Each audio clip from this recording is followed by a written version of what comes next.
Okay, हम लोग आज सीआरपीसी स्टार्ट करेंगे। अभी हम लोग दूसरे बिल्डिंग में आए हुए हैं, वहां से क्लास हो रही है। कल सही होगी मेरे बिल्डिंग की WiFi. But sir Sunderlal hostel की एक और बिल्डिंग है, उसमें सही हो गई है, तो वहीं से क्लास हो रही है अभी। निहारिका, निहारिका निगम, यस सर। आपको दिखाई दे रही है, सुनाई दे रही है सही से? Yes sir. ओके ओके, चलिए तो फिर हम लोग स्टार्ट करते हैं। आईपीसी की कुछ क्लासेस बची हुई हैं, 2 या 3 क्लासेस और होंगी। वो मैं ले लूंगा संडे को। अब तो वाईफाई सही हो गई है, तो अब कभी भी ले सकता हूँ। तो उसकी अभी क्लासेस खत्म नहीं हुई है, 2-3 क्लासेस बची हुई है आईपीसी की भी। ठीक है। आयुषी, प्रीति पांडे, कल्पना वैस, जो लोग भी आईपीसी बैच के हैं, मुस्कान। ठीक है, चलिए हम लोग स्टार्ट करते हैं बीएनएसएस।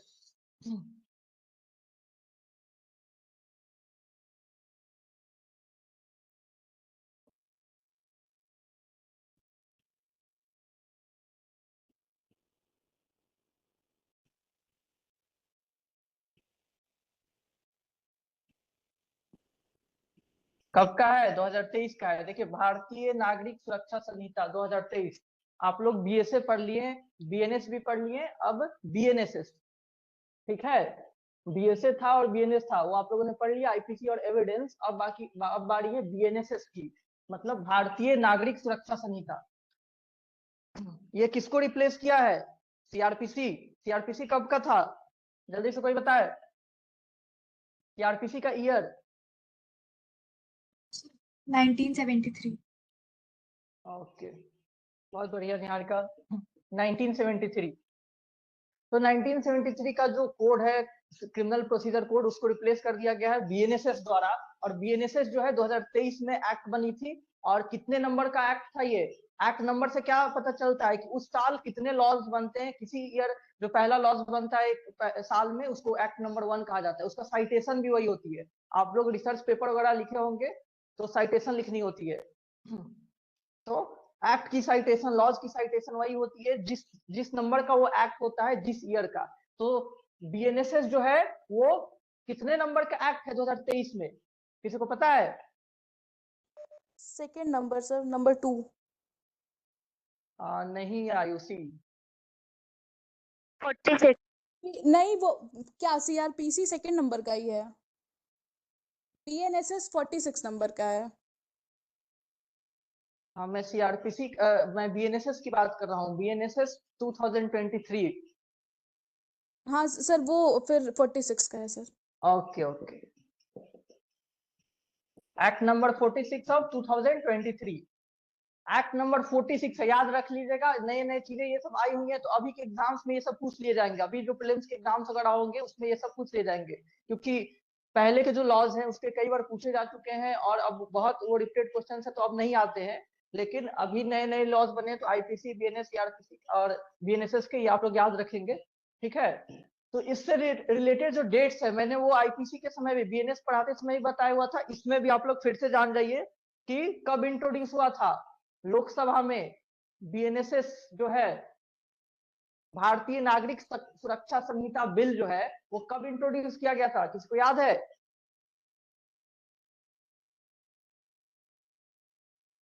ये बस प्रीलिम्स के लिए कुछ इंपॉर्टेंट फैक्ट्स है, वो मैं बता रहा हूँ।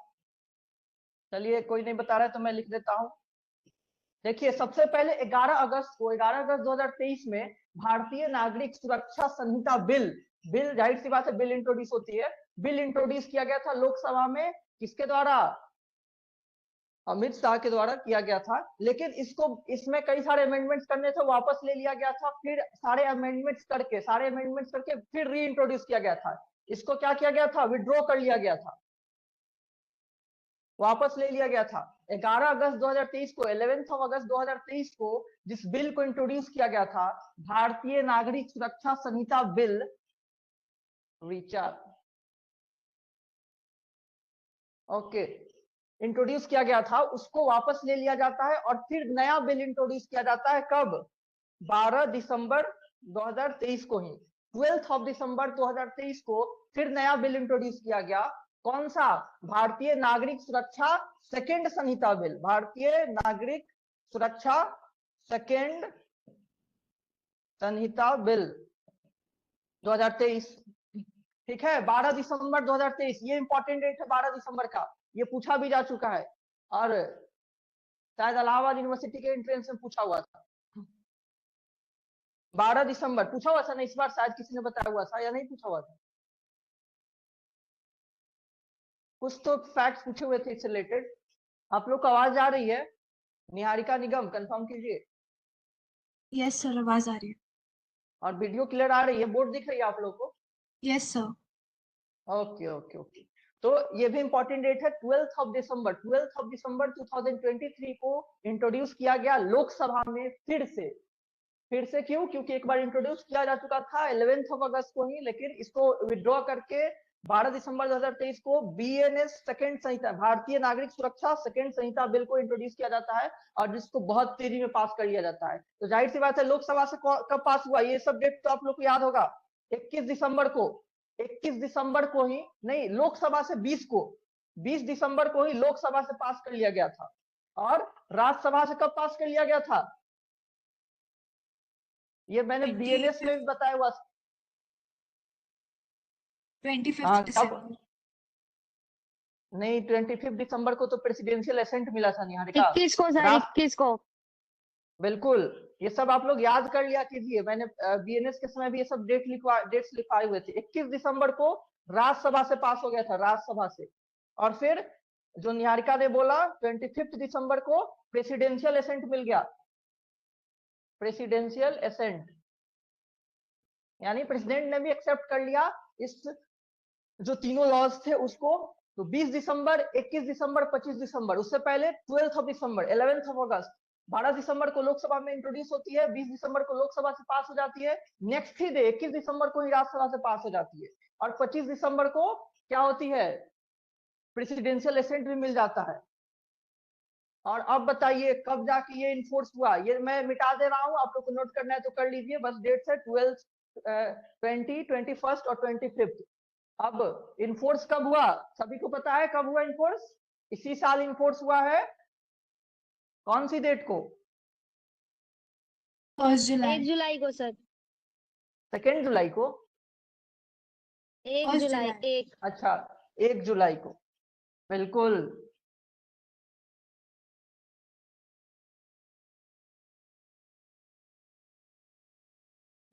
तो 1 जुलाई 2023 को इनफोर्स हो गया, केम इनटू फोर्स। ये डेट अब सबसे इंपॉर्टेंट हो गया। अभी तक की जितने भी डेट्स थे उससे भी ज्यादा इंपॉर्टेंट ये वाली डेट हो गई कि 1 जुलाई को फोर्स में आ गया भारतीय नागरिक सुरक्षा संहिता, जो एक्ट, ये जो अब लॉ बन चुका, भारतीय नागरिक सुरक्षा संहिता बन गया 2023 का। और ये फोर्स में आया 1 जुलाई 2023 को आया, 1 जुलाई 2023 को। चलिए, ये इंपॉर्टेंट कुछ फैक्ट्स थे, किससे रिलेटेड? प्रीलिम्स में पूछे जा सकते हैं या कहीं भी कोई पर्सन पूछ सकता है। अब बताइए, हम लोग ये भी जान जाते हैं नंबर ऑफ सेक्शंस। सीआरपीसी जो है और बीएनएसएस, सीआरपीसी में कितने सेक्शंस थे? जल्दी जल्दी बताते जाइए। सीआरपीसी में कितने सेक्शंस थे? 484 सेक्शन। ओके, और बीएनएसएस में कितने सेक्शंस है? मुस्कान? सर आई डोंट नो, नया वाला डायरेक्ट है नहीं अभी। ओके, 531, ठीक है, 531 सेक्शंस है। अब ये बताइए कितने शेड्यूल थे? शेड्यूल से पहले चैप्टर, ठीक है, कितने चैप्टर थे? ये सब भी याद रहनी चाहिए, ये सब तो पूछे ही जाएंगे अभी। कितने चैप्टर? 37। Okay okay, 37 chapter. और बीएनएसएस में कितने चैप्टर है? बढ़ा दिए गए तो 39 हो गए हैं। देखिए, ओके, बढ़ गया है, 484 से 531 सेक्शन हो गया और 37 से 39 क्या हो गया? चैप्टर हो गया। ये सेक्शन हो गया, ये चैप्टर हो गया। शेड्यूल, शेड्यूल कितने थे सीआरपीसी में? जाहिर सी बात है, फर्स्ट शेड्यूल, सेकंड शेड्यूल, एक में क्लासिफिकेशन ऑफ ऑफेंस है, दूसरे में क्या है? फॉर्म्स है, फॉर्म्स। तो शेड्यूल 2 उसमें भी था, 2 इसमें भी है, ठीक है। 2 शेड्यूल सीआरपीसी में भी, 2 शेड्यूल बीएनएसएस में भी। अब आइए फॉर्म्स, जो शेड्यूल 2 में फॉर्म्स की संख्या है वो कितनी थी सीआरपीसी में, कई बार पूछे हुए एग्जाम्स में।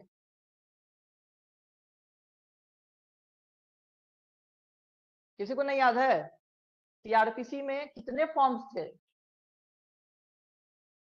शेड्यूल 2 में? कोई नहीं, 56 फॉर्म्स थे। 56 कई बार एग्जाम में पूछा हुआ है, ये वाली बात कई बार एग्जाम में पूछा हुआ है, कितने फॉर्म्स हैं? 56। और बीएनएसएस में वो भी 2 बढ़ गया है, तो 58। ये आप लोग नोट कर लीजिए। सीआरपीसी में 484 सेक्शन और बीएनएसएस में 531 सेक्शन। चैप्टर 37 से 2 बढ़ के 39 हो गया है, शेड्यूल 2 का 2 है, और नंबर ऑफ फॉर्म्स 56 से बढ़ के 58 हो गया है। ये चारों हो गया। सुचेता नोट कर लिया आपने? जी सर। Okay okay.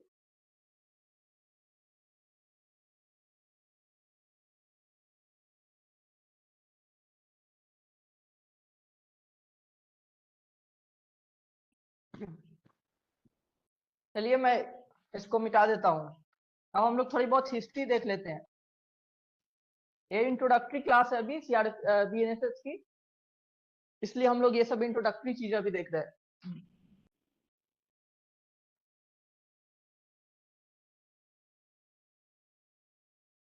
आइए थोड़ा बहुत हम लोग हिस्ट्री देखते हैं, हिस्ट्री। तो चलिए बताइए कि सबसे पहला सीआरपीसी आपको किस ईयर का याद है? सबसे पहला इसने तो अभी जो बीएनएसएस आया है वो किसको रिप्लेस किया है? 1973 में जो सीआरपीसी थी, क्रिमिनल प्रोसीजर कोड 1973 में की, उसको रिप्लेस कर दिया गया है। लेकिन और पहले अगर हम जाएं हिस्ट्री में, तो सबसे पहले सीआरपीसी कब आई थी इंडिया में? जाहिर सी बात है जब इंडिया जो कॉलोनी था ब्रिटिशर्स की, तभी आई होगी। When the India was the colony of Britishers. कब आई होगी, किसी को याद है?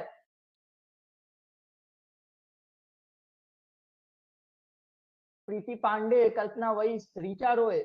ऋचा आप बताइए। सर एग्जैक्टली याद नहीं, बट 1890s में आया था कभी। 1890s में? ओके, जी। 1890s में भी आया हुआ था, लेकिन इससे पहले भी आया हुआ था। और कोई बताना चाहेगा? 60s में आया था शायद सर। ओके, आयुषी का कहना है 1860s में आया हुआ था। और कोई? देखिए हिस्ट्री इसलिए थोड़ी बहुत जाननी चाहिए, नहीं आती है मोस्टली लिखने को एग्जाम्स में भी, मेंस वगैरह में भी हिस्ट्री, बट फिर भी पता होनी चाहिए थोड़ी बहुत कि कब कब आई। डिटेल में पढ़ने से हिस्ट्री तो पता चलती है कैसे कैसे डेवलप हुआ, क्रिमिनल जस्टिस सिस्टम कैसे इवॉल्व हुआ इंडिया में, वो पता चलती है हिस्ट्री पढ़ने से, क्योंकि ग्रेजुअली डेवलप होती है सारी चीजें। और जो अब कॉम्प्रिहेंसिव लॉ है हमारे पास, अब 1973 का भी कॉम्प्रिहेंसिव कहा जाता था, अब जो है और कॉम्प्रिहेंसिव हो गया, और चीजों को इंक्लूड कर दिया गया है जो चीजें 1973 की सीआरपीसी में अच्छे से डील नहीं हुई थी। जैसे कि वो हम लोग देखेंगे टेक्नोलॉजिकल एडवांसमेंट हो गई है, कई सारे नए क्राइम्स आ गए हैं, उन चीजों को भी अच्छे से डील किया गया है नए बीएनएस में, बीएसए में और बीएनएसएस में। तो हिस्ट्री को पढ़ना इसलिए इम्पोर्टेंट होता है क्योंकि हमें डेवलपमेंट को देखना पड़ता है कि कैसे ग्रेजुअली डेवलप हुआ, क्रिमिनल जस्टिस सिस्टम कैसे इवॉल्व हुआ। तो जैसा कि किसने बताया था 1860s में आई थी? 1860s आयुषी ने बताया था ना।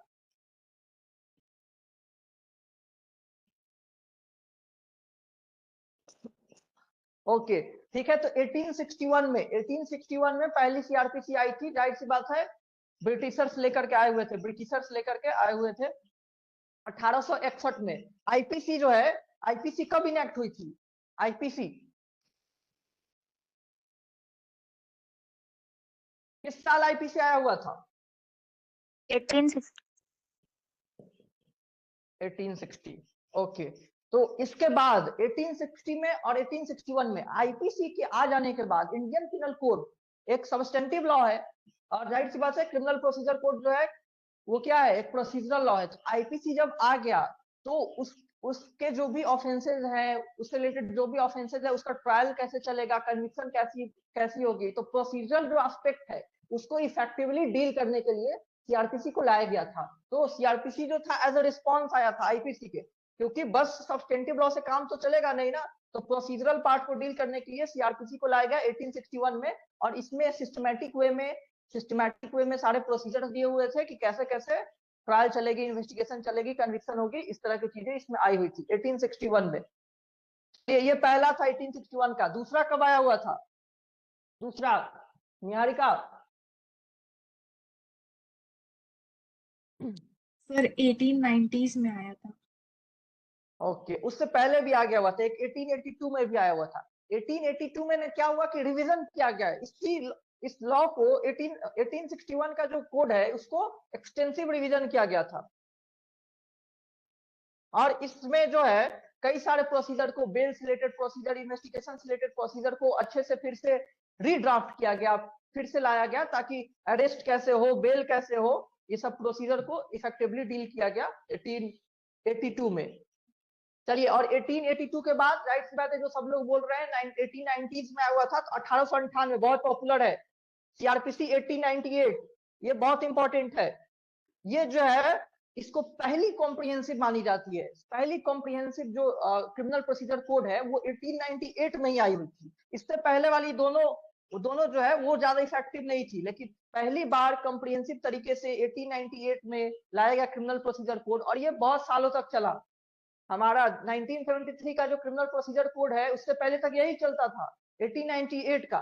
तो 1898 का एक तरह से इस कोड का बहुत रेलिवेंस है, बहुत लंबे समय तक इसी से गवर्न हुआ गया। इसमें थोड़े बहुत अमेंडमेंट्स करते रह गए, लेकिन यही बहुत मेन है। ये 1898 हमेशा आप लोग याद रखेंगे, इसमें बहुत बार क्वेश्चन पूछ लिए जाते हैं, इनमें से कौन से साल सीआरपीसी इनैक्ट हुई थी, तो वन ऑफ देम वाज 1898 का ही है। ओके, तो इसमें जो है जाहिर सी बात है जब जब नए आएंगे तो क्या सुधार किया जाएगा, चीजों को सिस्टमैटिक बना दिया जाता है।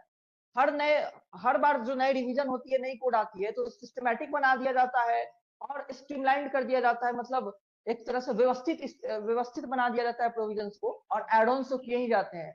नए जो लॉज होता है सोसाइटी के साथ इवॉल्व करता है। हम सभी जानते हैं लॉ का नेचर क्या होता है, डायनेमिक नेचर का होता है। लॉ कभी भी स्टैटिक नहीं हो सकता है। आप लोगों ने हेनरी मेन का पढ़ा होगा, प्रोग्रेसिव सोसाइटी का प्रिंसिपल है उनका। लॉ जो होता है वो कभी भी स्टैटिक नहीं हो सकता है। Law evolves with the society, and society जैसे ही बदलती रहती है, लॉ को भी उसी अकॉर्डिंग अपने आप को बदलना पड़ता है, तभी जाके सोसाइटी प्रोग्रेस और कर पाएगी। नहीं तो लॉ पीछे रह जाएगी और सोसाइटी आगे बढ़ जाएगी, तो फिर से सोसाइटी जो होगी उसमें कोहेरेंस नहीं आ पाएगा। तो इसमें भी वही किया गया, सिस्टमैटिक वे में सारे प्रोविजंस को लाया गया और नए एडिशंस किए गए और क्लैरिटी लाई गई। जो राइट्स हैं एक्यूज पर्संस के और बढ़ाए गए, विक्टिम्स के राइट्स को भी। तो 1898 का क्रिमिनल प्रोसीजर कोड है। अब इसके बाद यही चलता रह रहा है, 1973 तक यही चला, लेकिन बीच में कई बार लॉ कमीशंस ने अलग अलग समय पे रिकमेंड किया कि इसमें भारी बदलाव की जरूरत है। लॉ कमीशन ने कई बार रिकमेंड किया कि इसमें बदलाव की जरूरत है, और कई अमेंडमेंट्स भी किए गए। कोर्ट्स ने भी कई बार सजेस्ट किया कि सीआरपीसी जो है वो और एक्यूज फ्रेंडली होनी चाहिए।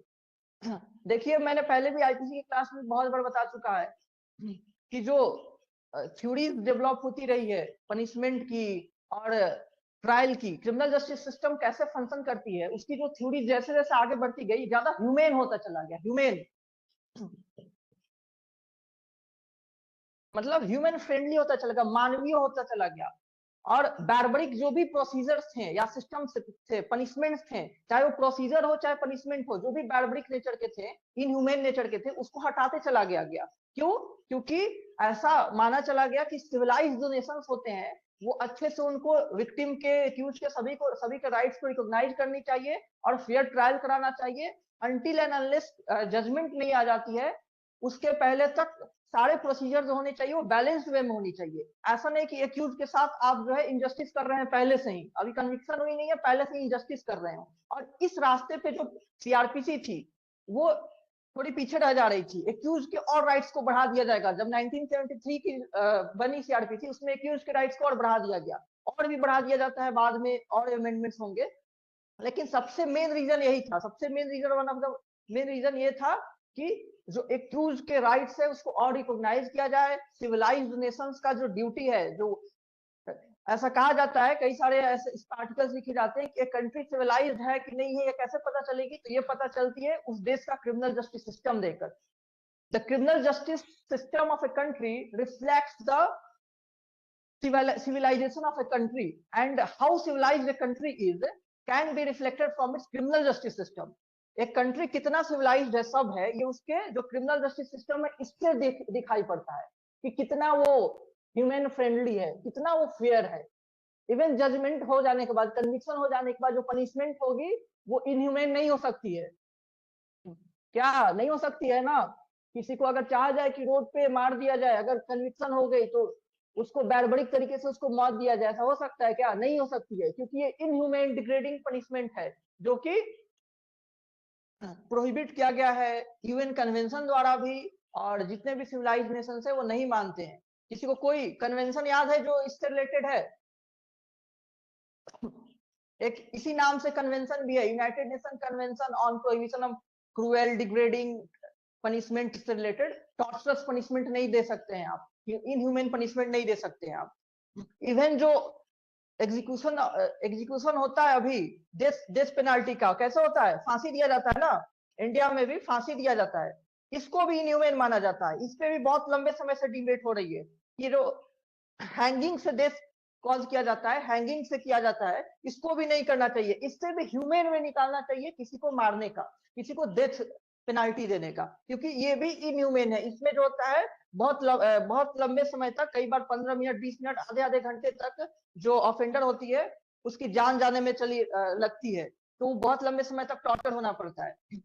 तो इस पे भी बहुत लंबे समय से डिबेट चल रही है कि एग्जीक्यूशन जो होती है डेथ पेनाल्टी का, उसमें हैंगिंग नहीं होनी चाहिए, अदर अल्टरनेटिव मोड्स अपनानी चाहिए, जैसे कि शॉक दे देना, इलेक्ट्रिक शॉक दे देना, ये सब, उसमें तुरंत डेथ हो जाती है।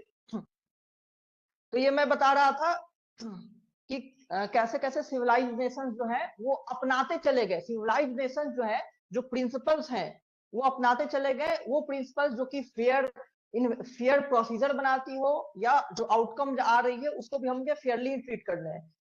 तो 1973 का सीआरपीसी बना, बताइए किस लॉ कमीशन के रिकमेंडेशन से बना था? ये भी क्वेश्चन कई बार पूछे गए हुए हैं, किसी को पता है? एमसीक्यू वगैरह अगर आप लोग कभी बनाए हुए हो, ये क्वेश्चन पूछ ली जाती है कि किस लॉ कमीशन के रिकमेंडेशन के बाद क्रिमिनल प्रोसीजर कोड 1973 को लाया गया था? निहारिका, सुचेता, ज्योति, तो बताओ।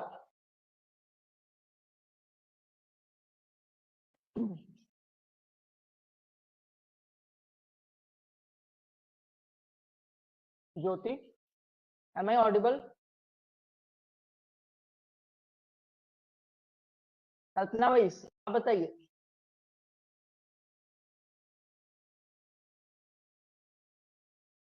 सॉरी सर, नहीं पता। ओके, किसी को पता है? किसी को भी? आयुषी, ऋचा, मुस्कान, प्रीति? पता नहीं, सबको 14 याद आ रहा है, पता नहीं सही है गलत है, पर 14 दिमाग में आ रहा है। अच्छा, आपको दिमाग में आ रहा है। ओके, और कोई? देखिए 14th आपके दिमाग में आ रहा है तो वो बहुत ज्यादा गलत नहीं है। 14th जो है ये भी इंपॉर्टेंट है। 14 जब इन्होंने बोला तो वो भी आप लोग सुन लीजिए। 14th लॉ कमीशन जो थी वो भी सीआरपीसी में अमेंडमेंट सजेस्ट की हुई थी। सीआरपीसी में अमेंडमेंट जो है 14th लॉ कमीशन ने भी सजेस्ट किया हुआ था, और इसके बाद इसने बताया हुआ था कि जो प्रोसीजर है उसको और थोड़ा इजी बनाया जाए, प्रोसीजर को इजी बनाया जाए, एम्बिग्यूटीज जो है उसको दूर किया जाए, जो कंफ्यूजिंग प्रोविजंस होते हैं उसको क्लैरिटी उसमें लाया जाए, procedure should be unambiguous. 14th law commission ने भी सीआरपीसी से रिलेटेड अमेंडमेंट सजेस्ट किए हुए थे, ये भी याद होनी चाहिए। लेकिन फिर भी इसका आंसर 14 नहीं होगा जो मैंने क्वेश्चन पूछा। और कोई बताना चाहेगा?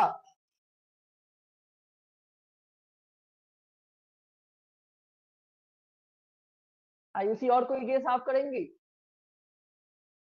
नहीं सर। ओके, कोई नहीं, ठीक है, लिख लीजिए आप। 51 नहीं, सोचा क्या बोला आपने?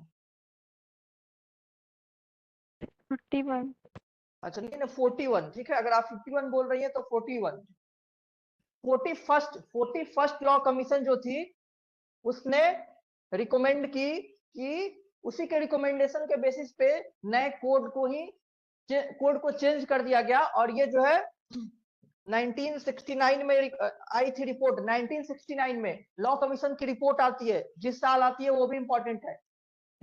और 1973 में ला ही दिया गया था। अच्छा, फोर्स में कब आया हुआ था, ये तो आप सभी को याद होगा ना, कब फोर्स में आया था सीआरपीसी? सीआरपीसी 1973 फोर्स में कब आया था? 1 अप्रैल सर 1974। 1974। बिल्कुल, 1 अप्रैल 1974। 1 अप्रैल 1974 को सीआरपीसी फोर्स में आया हुआ था, सीआरपीसी। और लॉ 41st लॉ कमीशन के रिकमेंडेशन पे सीआरपीसी को ड्राफ्ट किया गया उसको।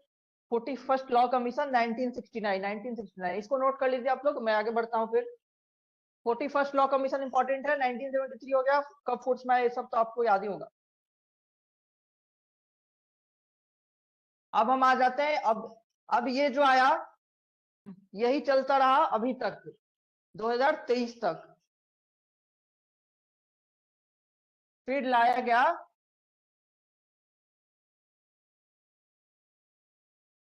गया ये BNSS 2023। BNSS 2023 लाया गया। गवर्नमेंट ने लाने का पर्पस बताया कि जो कॉलोनियल इम्पैक्ट है लॉज पे, जो हमारे यहाँ का मेजर क्रिमिनल लॉज हैं जो तीनों थे, एविडेंस, आईपीसी और सीआरपीसी, इस पे कॉलोनियल इम्पैक्ट दिखता है, कहीं ना कहीं वो झलक दिखती है।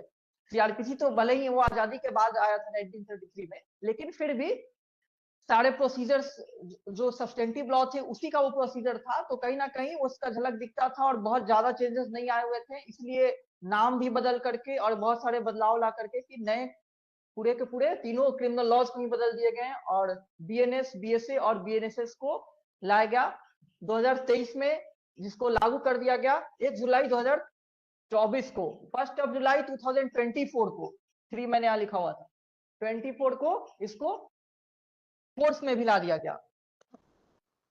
तो चलिए ये भी पूछ लिए जा सकते हैं कई एग्जाम्स में कि क्या रीजन है, या ज्यादातर इंटरव्यू में पूछ लिए जा सकते हैं कि क्या रीजन थे चेंजेस के। तो बीएनएसएस लाने के क्या पर्पज हो सकते हैं, कोई बताएगा? बीएनएसएस लाने के क्या पर्पज, कौन कौन से मेजर चेंजेस की जरूरत थी बीएनएसएस लाने के लिए? एक तो वो हो गया जो मैंने बता दिया कि कॉलोनियल इम्पैक्ट हटाना था, हमें कंप्लीटली ऐसे ही क्रिमिनल लॉज लानी थी जो कि फुल इंडियन हो, और कहीं से भी उसमें ये ना दिखे कि ये ब्रिटिशर्स के टाइम पे से चला आ रहा है और मेजरली उसी का इम्पैक्ट दिख रहा है उसमें। चलिए आप लोग बोलते जाइए, कोई भी क्या हो सकते हैं रीजंस? सर मॉडर्नाइज करने के लिए हो सकता है, टाइम के पेस के साथ रखने के लिए हो सकता है। ओके, बहुत बढ़िया, पहला बोला गया मॉडर्नाइजेशन। जैसा कि आयुषी ने बताया कि modernization is one of the most important reason for the enactment of the new 3 criminal laws. क्योंकि आउटडेटेड कंप्लीटली तो नहीं कह सकते हैं कि सीआरपीसी जो था, आईपीसी था या एविडेंस लॉ सब आउटडेटेड था, बट फिर भी जो नए तरह के क्राइम्स डेवलप हो रहे थे, नए तरह के क्राइम्स, ऑर्गेनाइज्ड क्राइम्स आ रहे थे, टेररिस्ट एक्टिविटीज हैं, साइबर क्राइम्स हैं, उसको डील करने के लिए इफेक्टिव नहीं था। ओल्ड जो क्रिमिनल लॉज थे, those were not sufficiently effective and efficient to deal the new types of evolving crimes।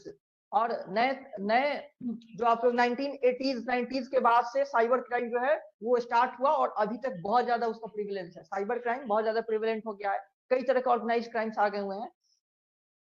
तो उनको इफेक्टिवली डील करने के लिए हमारे पास जो है टेक्नोलॉजी का बहुत एडवांसमेंट हो गया हुआ है, तो टेक्नोलॉजी का यूज ज्यादा होनी चाहिए। मॉडर्नाइजेशन में क्या होगी, टेक्नोलॉजी का यूज ज्यादा होगी।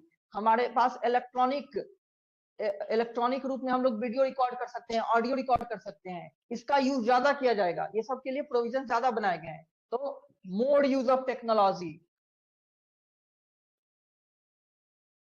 कुछ क्राइम्स जैसे साइबर क्राइम हो गए, ऑर्गेनाइज्ड क्राइम हो गए, ये सब को अच्छे से डील नहीं कर पा रहा था, तो एक नए कोड को लाया गया, तीनों लॉज बदल दिए गए और तीनों में इंसुलेटेड प्रोविजंस दिए गए हैं। ठीक है, तीनों में इंसुलेटेड प्रोविजंस बना दिए गए हैं ताकि इफेक्टिवली डील हो। ओके, और कोई बताए? एक तो ये हो गया मॉडर्नाइजेशन, और कोई? आप लोग माइंड अप्लाई कीजिए और बताइए ऐसे जनरली सोच करके क्या रीजन हो सकते हैं और क्या क्या हुआ होगा।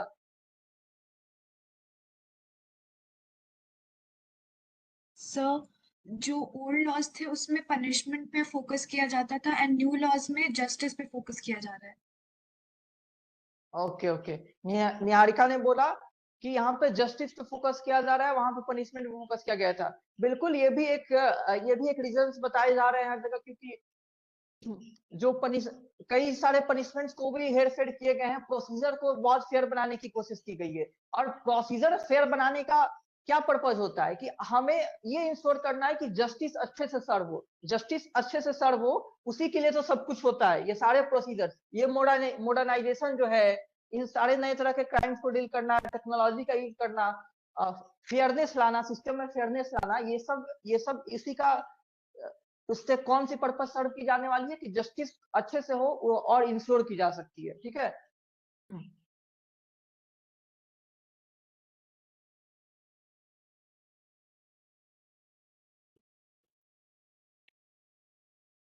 फेयरनेस इन प्रोसीजर आप कह सकते हैं कि, और fairness and clarity in provisions लाया गया हुआ है।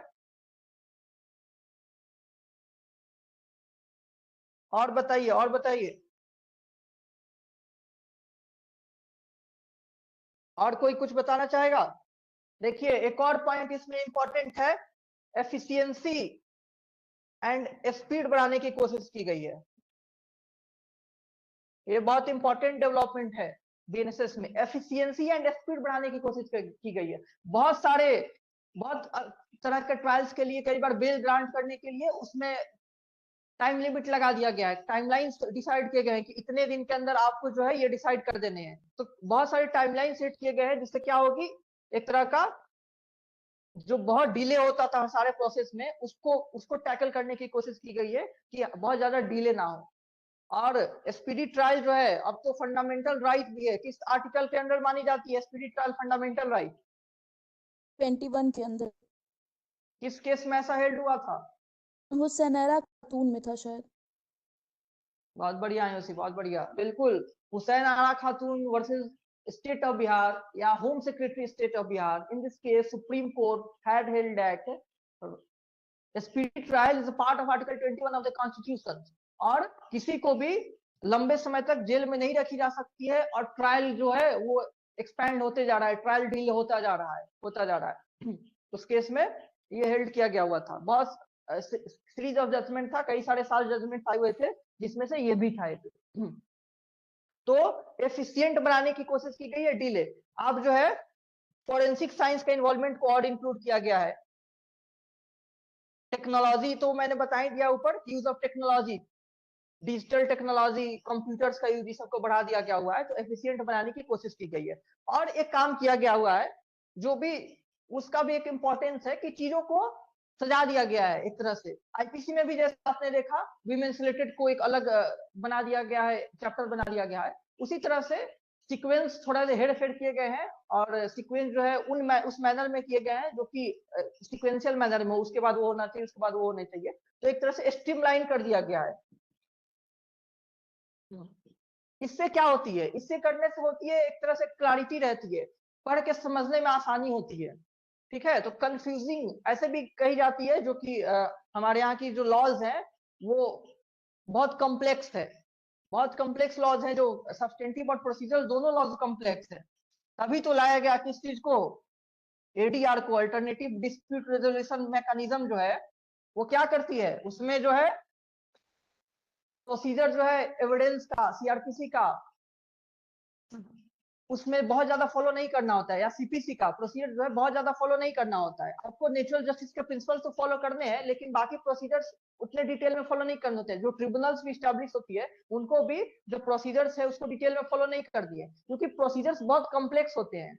और ट्रेडिशनल जो कोर्स चली आ रही है, वो सारे कॉम्प्लेक्स प्रोसीजर को फॉलो करते हैं, क्योंकि फेयरनेस इंश्योर करनी है और जस्टिस देनी है, तो ऐसी मानी जाती है कि सारे प्रोसीजर्स को होके ही, सारे प्रोसीजर्स होते हुए ही हम रिजल्ट पे कंक्लूजन में पहुंचने चाहिए। लेकिन क्योंकि एडीआर जो है या ट्रिब्यूनल जो है, वो अपने फील्ड में एक्सपर्ट होते हैं वो लोग, और फास्ट कंक्लूजन लाने के लिए, फास्ट तेजी में रिड्रेसल प्रोवाइड करने के लिए वो लोग बहुत सारे प्रोसीजर को ओमिट कर देते हैं। तो स्ट्रीमलाइन करने से एक फायदा होता है कि प्रोसीजर जो होती है थोड़ी इजी हो जाती है, थोड़ी इजी हो जाती है, तो इसका भी इंपॉर्टेंस है, इसलिए इसको भी सिग्निफिकेंस माना जा रहा है ये चेंज करने का। जो सारे लॉज को स्ट्रीमलाइन कर दिया गया, एक तरह से सुव्यवस्थित कर दिया गया, उसका इंपॉर्टेंस है कि वो पढ़ने में आसान हो जाता है और वो मोर क्या कहेंगे ऑर्गेनाइज्ड दिखता है, मोर ऑर्गेनाइज्ड दिखता है। ओके, तो ये सारे पर्पज है नए लॉ को, पूरे के पूरे लॉज को ही चेंज कर देने के। चलिए हम लोग स्टार्ट करते हैं अब सेक्शन 1 से, और फिर हम लोग डेफिनेशन कुछ पढ़ेंगे, कुछ इंपॉर्टेंट डेफिनेशन पढ़ेंगे, उसके बाद हम लोग स्टार्ट करेंगे सीआरपीसी। तो चलिए आप लोग बेयर एक्ट पहले निकालिए, बेयर एक्ट। मुस्कान, बेयर एक्ट है सीआरपी बीएनएसएस का? जी सर है। ओके ओके, उसमें आप सेक्शन 1 निकालिए, सेक्शन 1। ओके सर, निकाल लिया सर। ओके ओके, सभी लोग निकालिए, बस मुस्कान नहीं।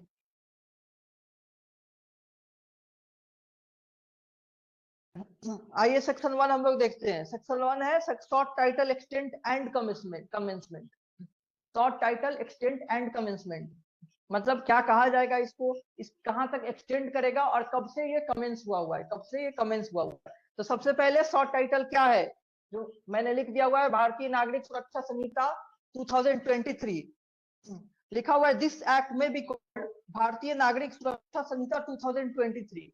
ये भी इंपॉर्टेंट होता है, पहले पूछ लिया करता था किसी किसी एग्जाम में, एविडेंस एक्ट को क्या कहते हैं, the evidence act, evidence act of India, Indian evidence act, तो उसमें से आपको सिलेक्ट करना होता है। तो ये भी आप लोग याद रखेंगे कि एग्जैक्ट क्या नाम है, बीएनएसएस है, उसी का फुल फॉर्म है भारतीय नागरिक सुरक्षा संहिता 2023। कोई कुछ बोल रहा है? मुस्कान तुम्हारा माइक ऑन है क्या? नहीं नहीं, ठीक है।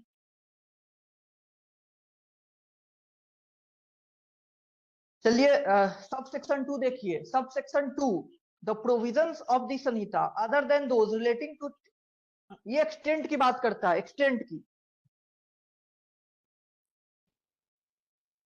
एक्सटेंट मतलब कहां कहां अप्लाई होगा, इस पे बहुत बार पूछी गई है क्वेश्चन। ये अभी सारी चीजें प्रीलिम्स के लिए इंपॉर्टेंट है, ये सब जो स्टार्टिंग हम लोग इंट्रो डिस्कस कर रहे हैं, क्योंकि मेंस में इस तरह के क्वेश्चंस नहीं पूछे जाते। एक्सटेंट भी बहुत इंपॉर्टेंट है। सबसे पहले तो अब तो जम्मू कश्मीर में अप्लाई होती है, ये सारे आप सभी को पता है, लेकिन फिर भी तो सबसे पहले ये क्या होगा, एक्सटेंट। देखिए, the provisions of the Sanhita other than those relating to chapter 9, 11, 12। देखिए 9, 11, 12 शैल नॉट अप्लाई। सबसे पहले इन जनरल, ये पूरे इंडिया पे अप्लाई होगा। इन जनरल आप क्या बोलेंगे, सीआरपीसी जो होगा apply all over India, all over India पे अप्लाई होगा। लेकिन इसका कुछ एक्सेप्शन है, ये जो है दो स्टेट पे, दो जगह नहीं अप्लाई होगा। पहला नागालैंड, नागालैंड में नहीं अप्लाई होगा। दूसरा ट्राइबल एरिया ऑफ असम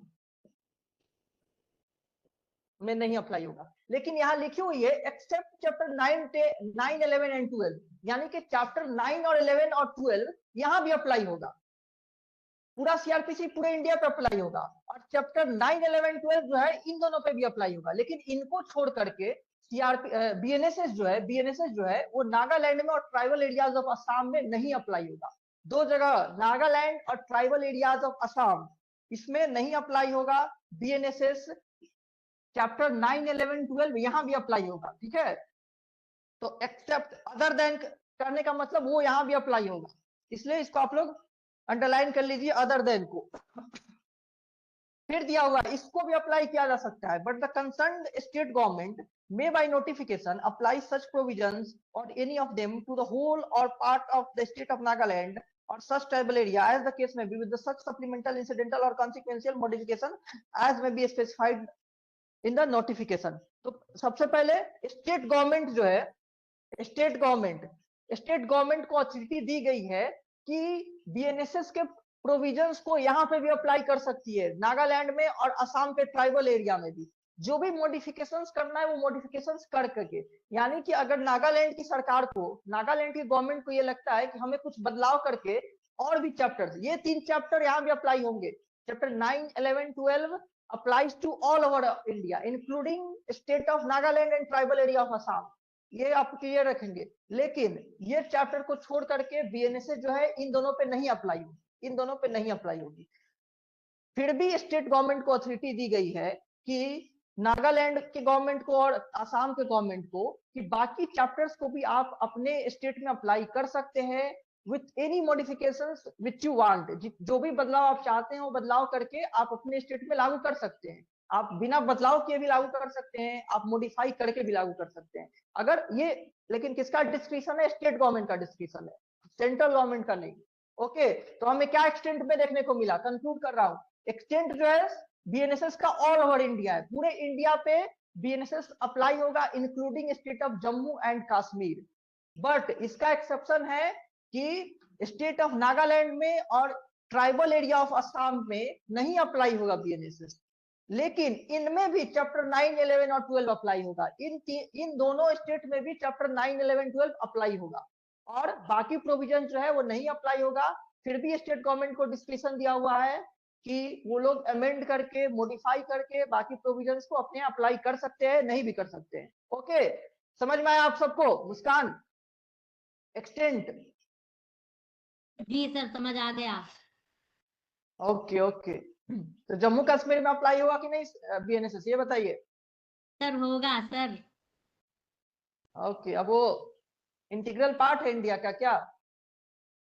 जी हाँ सर, अपने भारत में ही आता है। ओके, तो पहले से आता था या 2019 के बाद से आ रहा है? नहीं सर, पहले से तो नहीं आता था, बट अभी ज्वाइन हुआ है ये चीज। मतलब पहले से वो इंडिया का पार्ट नहीं था मुस्कान? सर शायद में भी। अरे अरे, तुम तो विवादित बयान दे रहे हो। अरे पहले से भी पार्ट था, ये लॉज को अप्लाई किया जा रहा है। ये मैंने क्या बताया, ये लॉज को अप्लाई, उसका जो स्पेशल स्टेटस था आर्टिकल 370 उसको बदलाव किया गया था ना। ऐसा थोड़ी ओके उसके सर, ओके। पहले जम्मू कश्मीर हमेशा से ही इंडिया का इंटीग्रल पार्ट रहा है और अभी भी है।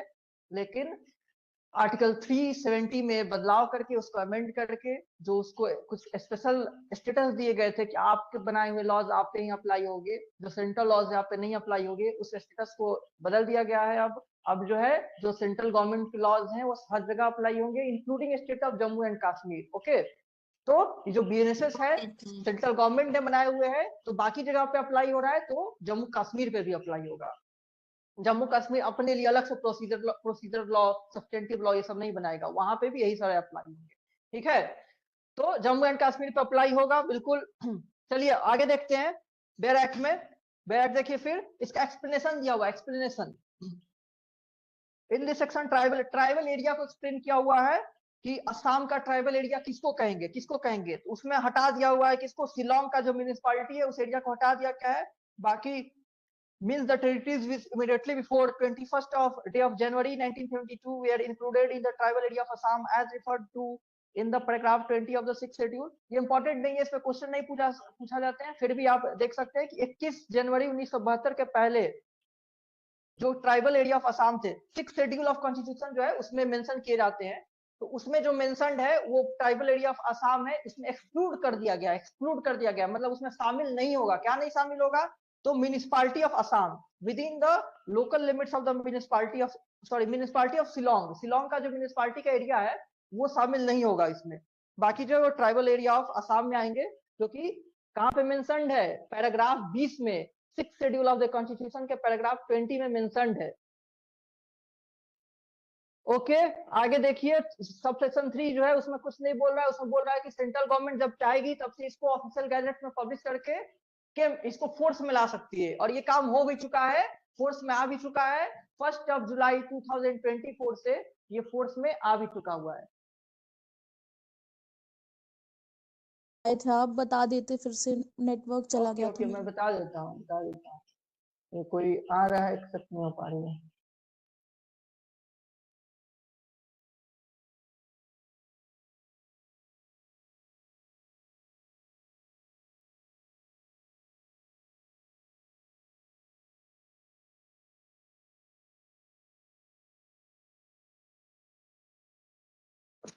चलिए एक्सप्लेनेशन किसने पूछा, आयुषी ने? किसने पूछा आयुषी?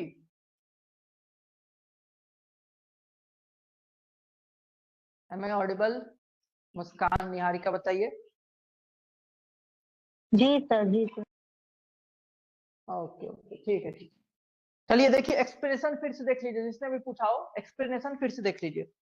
लिखा हुआ है कि असम का ट्राइबल एरिया जिसकी बात की गई है, जो मैंने बताया कि दो जगह नहीं अप्लाई होगा, नागालैंड में और tribal area of Assam. Tribal area है ये, ट्राइबल एरिया ऑफ असम में नहीं अप्लाई होगी।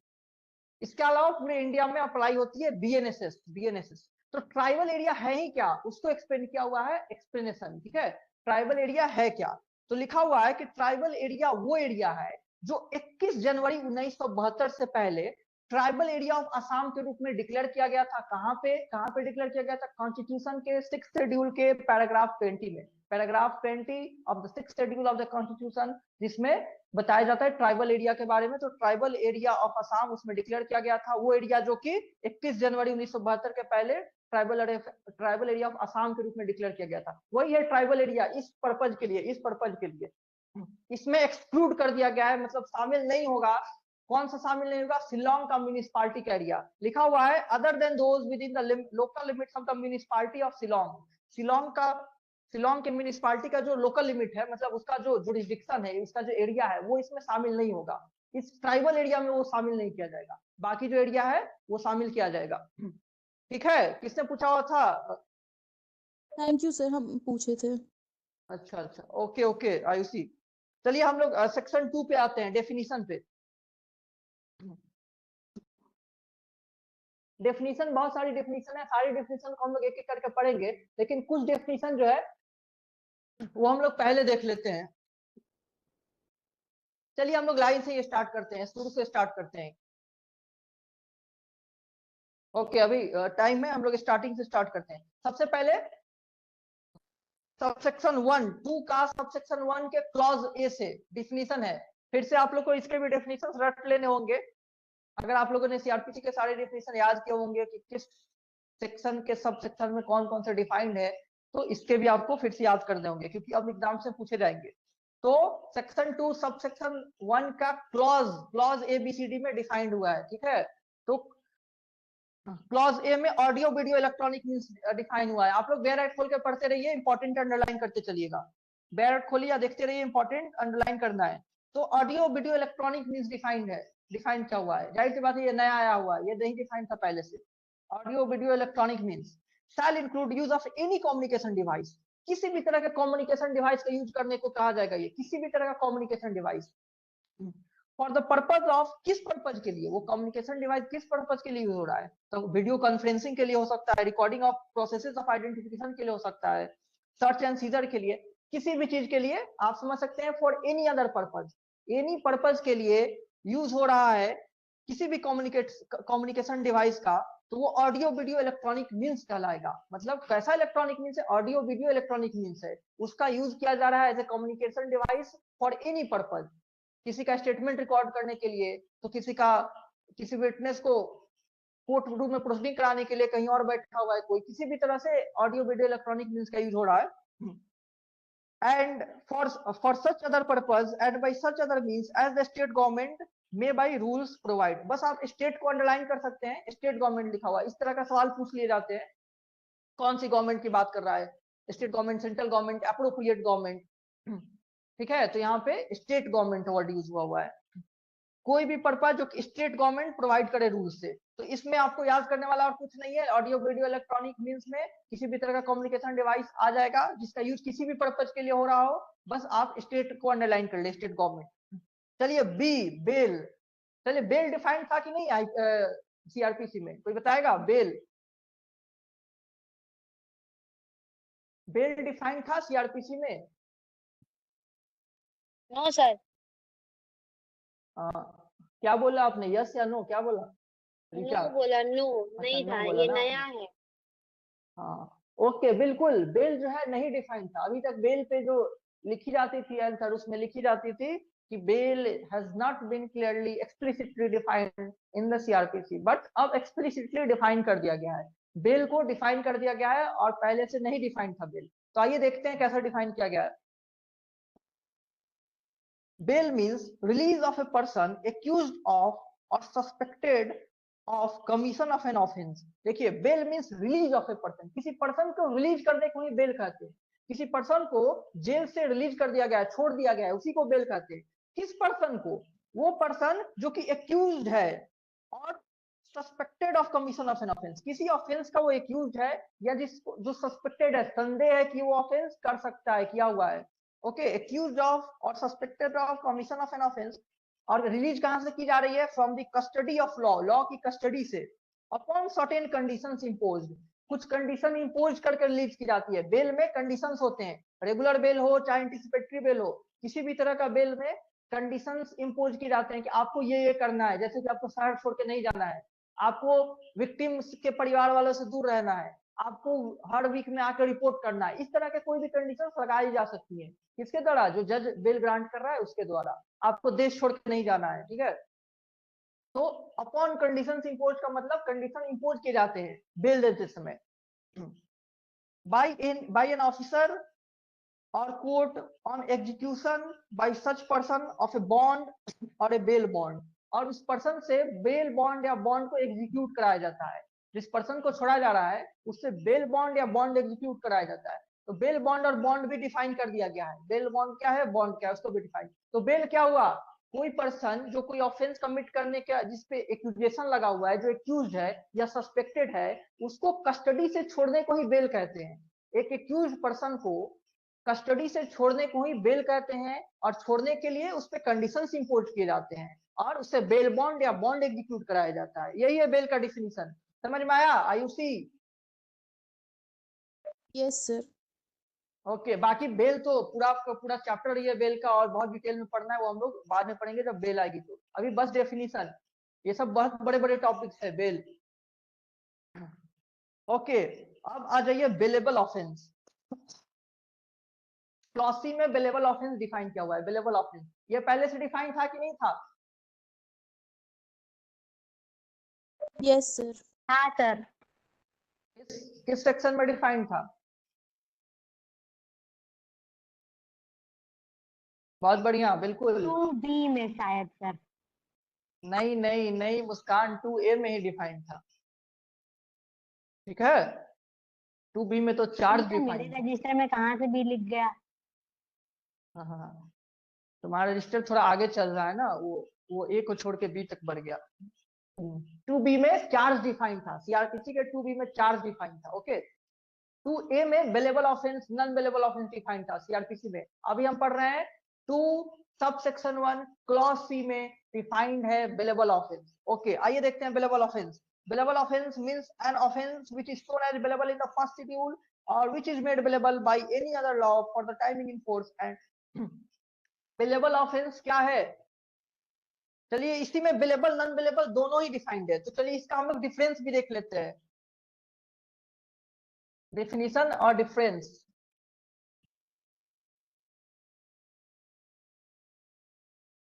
एक हो गया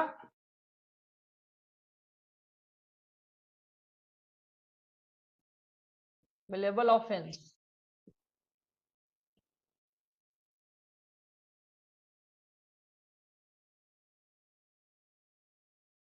बिलेबल ऑफेंस और नॉन बिलेबल ऑफेंस हम लोग पढ़ लेते हैं। तो आइए, लिखा हुआ है bailable offence means an offence which is told as bailable in the first schedule. First schedule में मैंने थोड़ी देर पहले ही बताया था, 2 शेड्यूल है। सीआरपीसी में भी 2 शेड्यूल थी और बीएनएसएस में 2 शेड्यूल है। क्या है फर्स्ट शेड्यूल में? क्या है, कौन बताएगा? फर्स्ट शेड्यूल में क्या दिया हुआ है? अगर क्वेश्चन हो कि फर्स्ट शेड्यूल में क्या दिया हुआ है तो आंसर क्या होगा?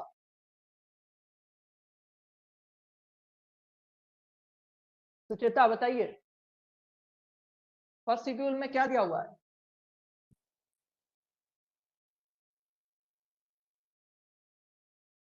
प्रीति पांडे, आप बताइए।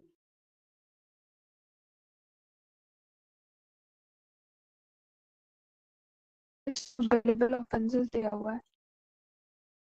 आपकी आवाज क्लियरली नहीं आ रही है। लिस्ट ऑफ ऑफेंसेस बोला आपने।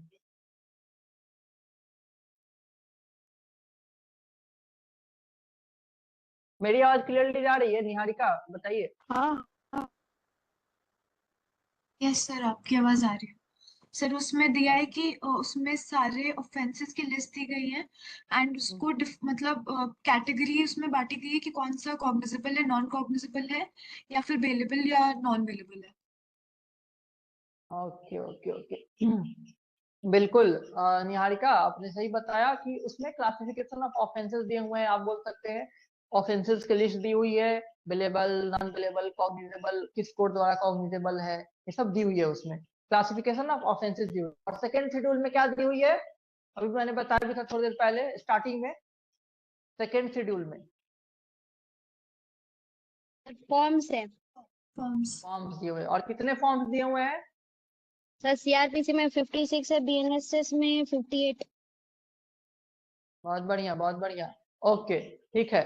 तो लिखा हुआ है बेलेबल ऑफेंस क्या है, तो वही बेलेबल ऑफेंस है जो फर्स्ट शेड्यूल में दिखाया गया है। जो बेलेबल ऑफेंस सारे जो ऑफेंसेज है उसके सामने लिखा हुआ है बेलेबल, तो बेलेबल हो गया। जिसके सामने लिखा हुआ है नॉन बेलेबल, वो नॉन बेलेबल हो गया। ओके, ऐसा ही डिफिनीशन इसमें लिखा हुआ है, बहुत सिंपल।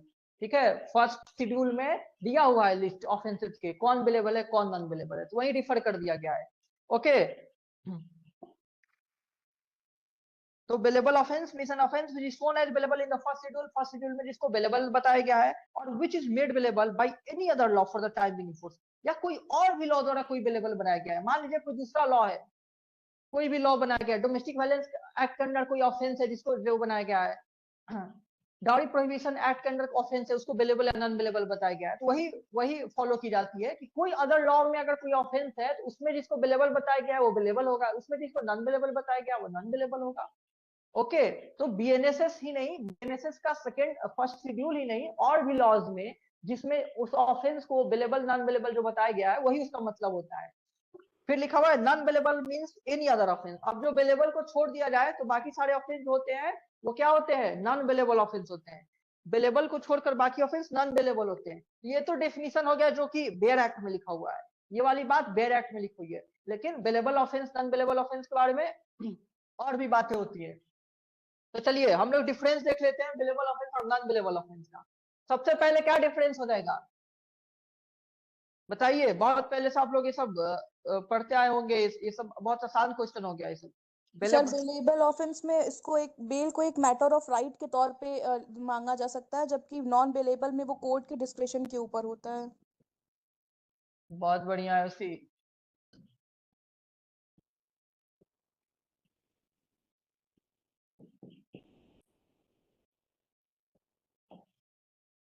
जैसा कि आयुषी ने बोला, एकदम सही बोला कि बेलेबल ऑफेंस में bail is claimed as a matter of right. Bail को as a matter of right claim किया जाता है। जो एक्यूज पर्सन होते हैं वो as a matter of right claim कर सकते हैं और कोई डिनाई नहीं कर सकता है। पुलिस ऑफिसर या जो मजिस्ट्रेट है वो डिनाई नहीं कर सकते हैं, उनको बेल देना ही देना है।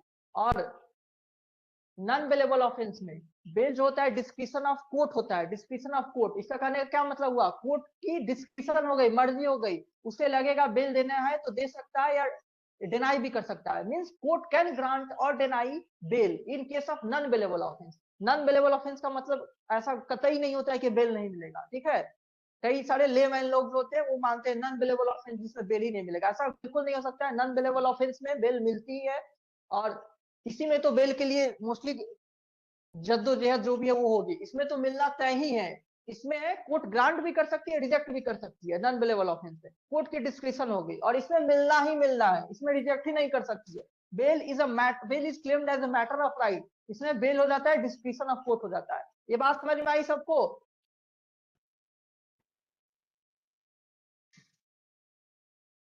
मुस्कान आप बताओ। जी सर, समझ आ गया सर। ओके, तो यहाँ पे डिस्क्रिप्शन जो है, ऐसा नहीं कि डिस्क्रिप्शन है तो कुछ भी मन मर्जी है कुछ भी करेंगे। पहले भी मैंने बताया हुआ है, जहां जहां भी लॉ में डिस्क्रिप्शन की बात की जाती है, जब भी कहीं पे भी डिस्क्रिप्शन की बात हर जगह आती है, क्योंकि कोर्ट के पास मोस्ट चीजों का डिस्क्रिप्शन ही रहता है। डिस्क्रिप्शन कि हमें ये करना है या ना देना है, करना है या ना, इस चीज के लिए हमें हम जो है वो ऑर्डर दे या ना दे, हम किसके फेवर में दे, ये सब का डिस्क्रिप्शन होता है। यहाँ भी बेल देना या ना डिस्क्रिप्शन है, मर्जी है। लेकिन इसका मतलब ये नहीं कि आपका कंप्लीट मर्जी है, आपको जो मन करे वो देंगे। हमेशा डिस्क्रिप्शन जो होता है that is always exercised on the basis of sound judicial principles, आपको डिस्कशन भी एक्सरसाइज करना है जो कई बार वेल लेट डाउन किए गए हैं सुप्रीम कोर्ट द्वारा, हाई कोर्ट द्वारा, कि आपको कैसे कैसे, अब जैसे कि हम पढ़ेंगे जब बेल, तो हम पढ़ेंगे कि बेल देते समय आपको कौन कौन से फैक्टर्स कंसीडर करने हैं। उन फैक्टर्स को बिना कंसीडर किए आप बेल दे या रिजेक्ट नहीं कर सकते हैं। अगर कंप्लीट डिस्क्रिप्शन होता तब तो एकदम मर्जी हो गया ना कि दे रहे हैं ना दे रहे हैं, लेकिन ऐसा नहीं है। डिस्क्रिप्शन का मतलब कंप्लीट डिस्क्रिप्शन नहीं होता है कि एकदम मर्जी है जज की।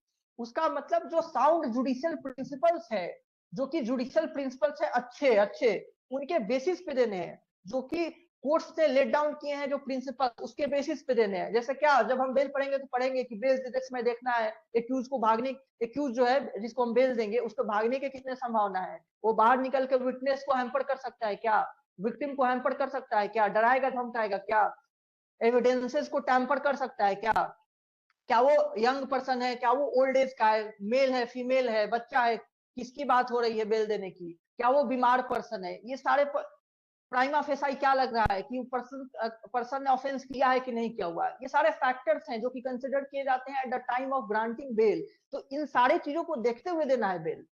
ओके, क्योंकि ये सब प्रिंसिपल्स लेट डाउन किए गए हुए हैं, खुद कोर्ट्स द्वारा ही लेट डाउन किए गए हैं। तो डिस्क्रिप्शन जब भी आए तो उसको एक्सप्लेन करने में ये तो लिख सकते हैं आप कि बिल्कुल डिस्क्रिप्शन है, देना या ना देना, but that description has not to be exercised in arbitrary manner. Description arbitrary manner में नहीं एक्सरसाइज कर सकती है कोर्ट, वो भी फेयरली यूज करना है। उसमें भी आपको इम्पार्शलिटी, जस्टिसिटी, गुड कंसाइंस के प्रिंसिपल्स को फॉलो करने हैं। ओके, तो ये पहला डिफरेंस है, सबको क्लियर है? आइए दूसरा और बताए कोई और कोई डिफरेंस जो लग रहा है बेलेबल नॉन बेलेबल ऑफेंस में। निहारिका, प्रीति Pandey,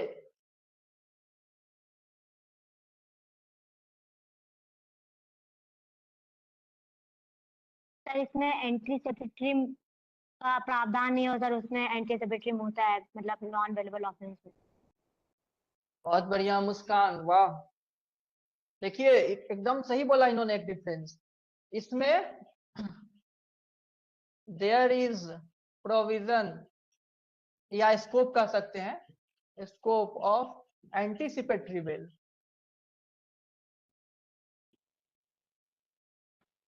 no scope for anticipatory bail. Bailable offence के केस में एंटीसिपेटरी बेल का कोई स्कोप नहीं होता है। एंटीसिपेटरी बेल का जो कंसेप्ट है वो अप्लाई नहीं होता है, देयर इज नो स्कोप।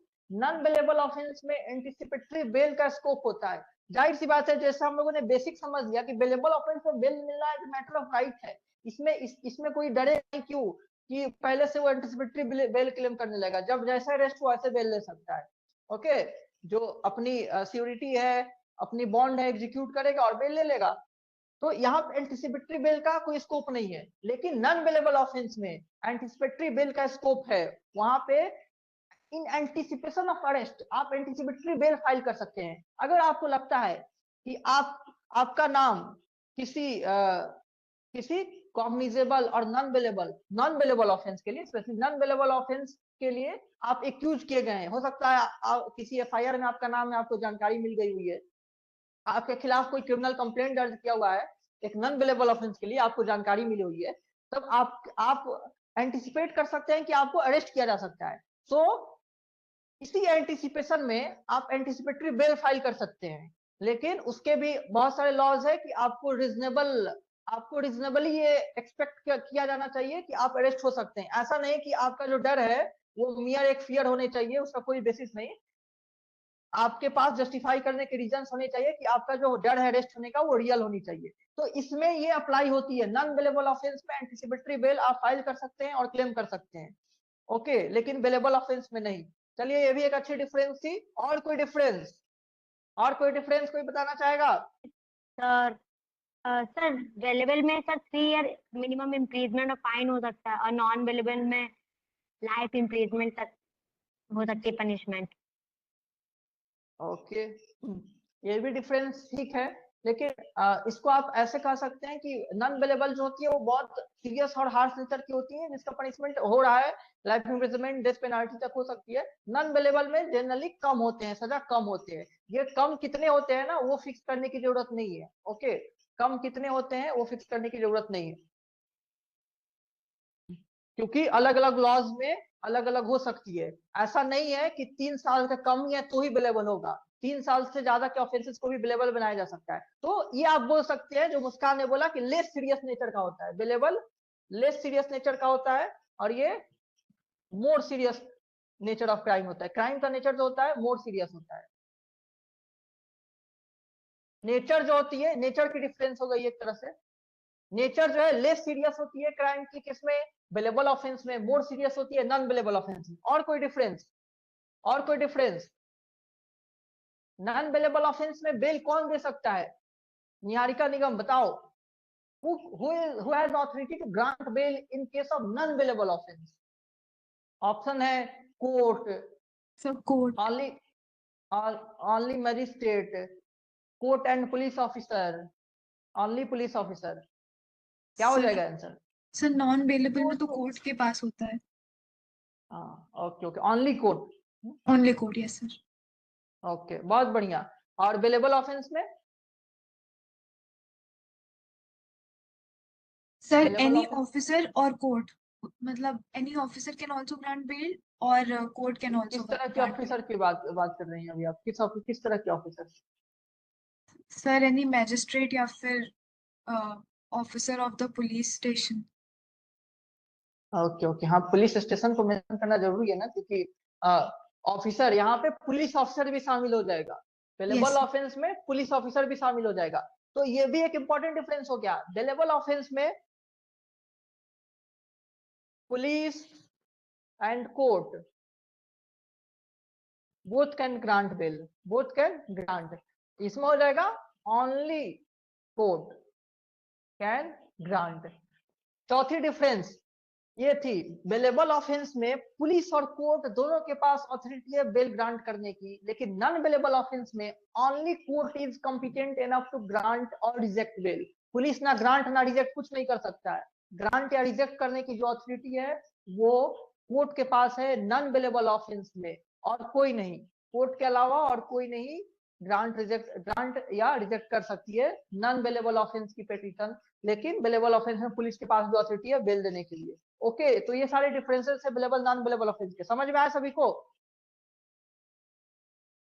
अगर समझ में आए तो हम लोग अब आगे बढ़ते हैं बैक में। जैसे जैसे इंपॉर्टेंट आएगा हम लोग उसको डिटेल में डिस्कस कर लिए जैसे इसको, और फिर हम लोग आगे बढ़ते हैं। चलिए ये टू क्लॉज सबसेक्शन 1 का क्लॉज सी था। क्लॉज डी पे हम आते हैं। Bail bond,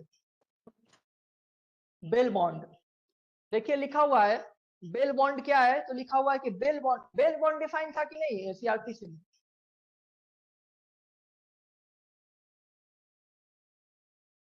no sir.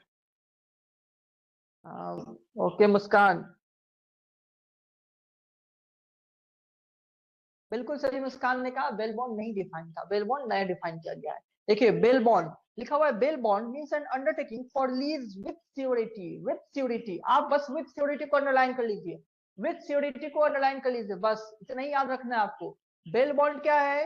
Undertaking है फॉर लीज। जब किसी को बेल मिलती है तो उससे बेल बॉन्ड एग्जीक्यूट कराया जाता है। इसका मतलब बेल बॉन्ड क्या है? एक तरह का अंडरटेकिंग दे रहा है जो एक्यूज पर्सन है कि मैं जो है आऊंगा, आपका जो बेल कंडीशंस है उससे अबाइड बाई करूंगा। Accused gives undertaking to abide by the conditions of the bail, and इसी के सपोर्ट में वो बेल बॉन्ड एग्जीक्यूट करता है विद सिक्योरिटी। विद सिक्योरिटी का मतलब एक पर्सन को सिक्योरिटी बनाई जाएगी कि आप अब्रीज करेंगे, आप अपनी आप कंडीशंस को वायलेट करेंगे, तो उसके लिए क्या किया जाएगा? जो सिक्योरिटी है ना उसको पकड़ा जाएगा कि तुम सिक्योरिटी बने थे, सिक्योरिटी एक तरह का गारंटर आप बने हुए थे, आप जिसके लिए बने हुए थे उसने वायलेट कर दिया है, आपका जो बॉन्ड अमाउंट था उसको फॉरफिट कर लिया जाएगा, जब्त कर लिया जाएगा।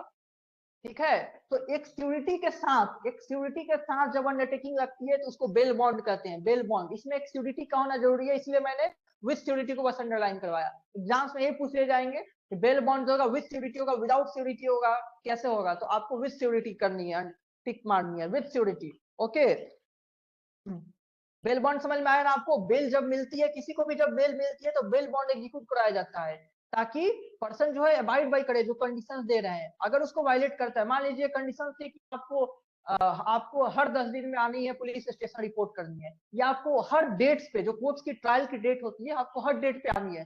ट्रायल चल रही है और एक्यूज गायब है, तो he has violated the conditions of the bail. तो क्या सिक्योरिटी को पकड़ा जाएगा कि तुम बने हुए थे कि ये मानेगा, अब तुम बताओ वो कहाँ है? तो सिक्योरिटी हेल्प करेगा किसको? एक्यूज को पकड़वाने में, एक्यूज को फिर वो कंडीशंस मानवाने में। अगर नहीं कर पाएगा तो उसका जो बॉन्ड अमाउंट था वो फॉरफिट कर लिया जाएगा, जब्त कर लिया जाता है। समझ में आया मुस्कान? Bail bond. जी सर, समझ आ गया। उसके बाद फिर बॉन्ड है, बॉन्ड भी नहीं डिफाइंड था, ठीक है, बॉन्ड भी नहीं डिफाइंड था। बॉन्ड क्या है? मीन्स अ पर्सनल बॉन्ड और N undertaking for lease without security. तो इसमें आप विदाउट सिक्योरिटी को अंडरलाइन कर ले, और पर्सनल बॉन्ड को ही पर्सनल बॉन्ड कहते हैं, ठीक है, बॉन्ड को ही पर्सनल बॉन्ड, ये सिनोनिमस टर्म है, इधर आप सिंपली बॉन्ड कहें या पर्सनल बॉन्ड कहें। और ऊपर क्या था? बेल बॉन्ड था। तो बेल बॉन्ड जो होता है विद सिक्योरिटी होता है, और पर्सनल बॉन्ड जो होता है विदाउट सिक्योरिटी होता है। Personal bond without security, bail bond with security. Without security का मतलब आप पर्सनल अंडरटेकिंग दे रहे हैं, मतलब आपको एक सिक्योरिटी लाने की जरूरत नहीं है, एक दूसरा सिक्योरिटी लाने की जरूरत नहीं है कि वो भी पार्ट बन गया हुआ है कि हाँ वो एक तरह से गारंटर है कि मैं आऊंगा, मैं अटेंड करूंगा, सारे पोस्टिंग अबाइड बाय करूंगा, वो गारंटर है। बिना किसी अदर पर्सन को एज ए सिक्योरिटी लाए भी जो बॉन्ड को एग्जीक्यूट किया जा रहा है उसी को पर्सनल बॉन्ड कहते हैं। यानी पर्सनली हम खुद ही हम कर रहे हैं, कसम खा रहे हैं, आप विश्वास दे रहे हैं, हम एग्जीक्यूट कर रहे हैं, अंडरटेकिंग दे रहे हैं कि हम जो भी प्रोसीजर है अटेंड करेंगे, अबाइड बाय करेंगे आपके कंडीशन से। तो ये हो गया पर्सनल बॉन्ड। ओके, समझ में आई आयुषी? हाँ सर। ओके ठीक है, आगे बढ़ते हैं। चलिए, charge includes any head of charge when the charge contains more heads than one। जब charge डिफाइन था कि नहीं? अभी मैंने बताया 2B, जिसमें मुस्कान ने क्या लिखा हुआ है? Bailable offence. उसमें एक्चुअली क्या 2A। डिफाइन है? अच्छा 2A। 2A, हाँ 2A में एक्चुअली 2B में क्या डिफाइन है? चार्ज डिफाइन है। आपने बोला था 2B में बिलेबल ऑफेंस डिफाइन है, ऐसा कुछ बोला था ना? सर एक्चुअली वो मैंने मतलब बैक साइड में लिख रखा है तो थोड़ा कंफ्यूजन हो। ओके वो सब छोड़िए। सीआरपीसी में 2B में चार्ज डिफाइन था, 2B में चार्ज डिफाइन था। तो चार्ज को कैसे डिफाइन किया गया हुआ है कि चार्ज जो है वो इंक्लूड करते, इंक्लूसिव डेफिनेशन ऑफ चार्ज है, इंक्लूसिव डेफिनेशन। ये जो है प्रॉपर डेफिनेशन नहीं है। प्रॉपर डेफिनेशन क्या हो जाएगा? जो फॉर्मल एक्यूजेशन को फॉर्मुलेट किया जाता है, किसी के खिलाफ जो एक्यूजेशन है कि तुमने ये ऑफेंस किया हुआ है, उसी को फॉर्मली प्रिपेयर करने को चार्ज कहते हैं। जो पर्सन एक्यूज है किसी ऑफेंस के लिए, उसके अगेंस्ट एक्यूजेशन है, उसी को फॉर्मुलेट करने को हम चार्ज कहते हैं। लेकिन वो डिफिनेशन यहाँ नहीं दी हुई है। यहाँ पे चार्ज हम पढ़ेंगे जब डिटेल में, एक चैप्टर ही है तो वो सब पढ़ेंगे। यहाँ पे इंक्लूसिव डेफिनेशन दी हुई है कि क्या क्या आ जाती है, क्या उसमें शामिल होगा। तो लिखा हुआ है includes any head of charge when the charge contains more heads than one. मान लीजिए कोई पर्सन है, चोरी के लिए भी और असॉल्ट के लिए भी क्या है चार्ज किया जा रहा है, दोनों ऑफेंस के लिए उसको एक्यूज किया जा रहा है, चोरी के लिए भी और किस चीज के लिए? असॉल्ट करने के लिए भी। तो उसपे उसके जो चार्ज बनेगी उसपे दो हेड्स में होगा, असॉल्ट के लिए भी होगा और थेफ्ट के लिए होगा, और दोनों मिलकर के ओवरऑल चार्ज कहा जाएगा। तो वही कह रहा है कि चार्ज होता है इंक्लूड करता है, अगर एक से ज्यादा हेड्स के अंदर के ऑफेंसेस हो सकते हैं तो सारे हेड्स को इंक्लूड कर लेता है। 4 हो सकता है, 4 ऑफेंस के लिए कोई एक्यूज हो तो चारों होगी, चारों हेड के अंदर उसके अंदर चार्ज बनेगी और सब मिलके उसको चार्ज कहा जाएगा। तो अभी जो मैंने एग्जांपल दिया उसमें रहेगा कि इस थेफ्ट के लिए एक्यूज किया गया है इस सेक्शन के अंदर, इसको असॉल्ट के लिए एक्यूज किया गया है इस सेक्शन के अंदर, और पूरे का पूरे इसको ओवरऑल क्या कहा जाएगा कि उसको चार्ज किया गया है। ठीक है, इसलिए लिखा हुआ है charge includes any head of charge when the charge contain more heads than one। अगर एक हो तो कोई बात ही नहीं कि थेफ्ट के लिए चार्ज है तो एक ही हेड है तो वही हेड चार्ज हो गया, लेकिन एक से ज्यादा हेड के अंदर भी क्राइम हो सकते हैं ना, थेफ्ट, असॉल्ट और भी क्राइम्स हो सकते हैं, तो सारे को कंबाइंडली भी हम चार्ज करेंगे और सारे हेड उसमें शामिल हो सकते हैं। ओके, तो ये चार्ज हो गया। फिर है कॉग्निजेबल ऑफेंस। कॉग्निजेबल ऑफेंस कहाँ डिफाइन था? सीआरपीसी में। मुस्कान 2C में सर। अपनी नोट्स के अकॉर्डिंग बताओ। 2C। 2C में, ओके सही है, एकदम सही लिखा हुआ है। 2C में कॉग्निजेबल ऑफेंस डिफाइंड है। कॉग्निजेबल ऑफेंस अच्छा, नॉन कॉग्निजेबल ऑफेंस कहाँ डिफाइन था? Non cognizable offence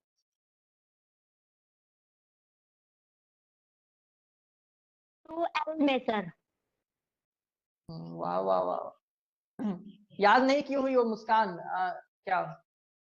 sir actually अभी मेरे सेमेस्टर में भी नहीं है, और बस ऐसे बहुत पहले थोड़ा देख लिया था। ओके ओके, ठीक है। 2L में बिल्कुल ये सब याद हो जानी चाहिए, पूछते पूछते आपका आंसर दे देनी चाहिए कि नॉन कॉग्निजेबल का ऑफेंस क्या, 2M में, N में, O में, S में क्या डिफाइन है। हाँ, ऐसा नहीं कि विद इन 1 सेकेंड अगर आप कोई प्रोसेस फॉलो कर रहे हैं कि यहाँ किसी डिवीजन पॉइंट्स याद है तो मतलब आंसर फिर भी याद होनी चाहिए सारे की, अब तो नए वाले के भी तो ठीक है। 2L में नॉन कॉग्निजेबल ऑफेंस डिफाइन था। तो हम पढ़ते हैं कॉग्निजेबल ऑफेंस और नॉन कॉग्निजेबल ऑफेंस डेफिनेशंस। आइए, cognizable offence means an offence for which, यहाँ पे क्लॉज जी में डिफाइन है, क्लॉज जी में यहाँ पे डिफाइन है, an offence for which and cognizable case means a case in which a police officer may in accordance with the first schedule or under any other law for the time in force arrest without warrant। आपको बस arrest without warrant को underline कर लेना है, arrest without warrant को बस underline कर लेना है, उसके अलावा किसी चीज को अंडरलाइन नहीं करनी है, ठीक है? ठीक है मुस्कान, कर लिया अंडरलाइन आपने? अब हम लोग नॉन कॉग्निजेबल ऑफेंस भी साथ में पढ़ लेते हैं क्योंकि दोनों के डिफरेंसेस भी देख लेंगे, कॉग्निजेबल के साथ हम लोग नॉन कॉग्निजेबल पढ़ लेते हैं, ठीक है? तो आप लोग नॉन कॉग्निजेबल भी देखिए, क्लॉज ओ में, क्लॉज ओ में वहां पे एल में था, एल में सीआरपीसी एल में था, यहाँ पे ओ है, क्लॉज ओ में non cognizable offence means an offence and non cognizable case, यानी नॉन कॉग्निजेबल ऑफेंस भी यही डिफाइंड है और नॉन कॉग्निजेबल केस भी यही डिफाइंड है। कॉग्निजेबल ऑफेंस भी डिफाइंड था, कॉग्निजेबल केस भी डिफाइंड था, दोनों सेम ही बात हो गई।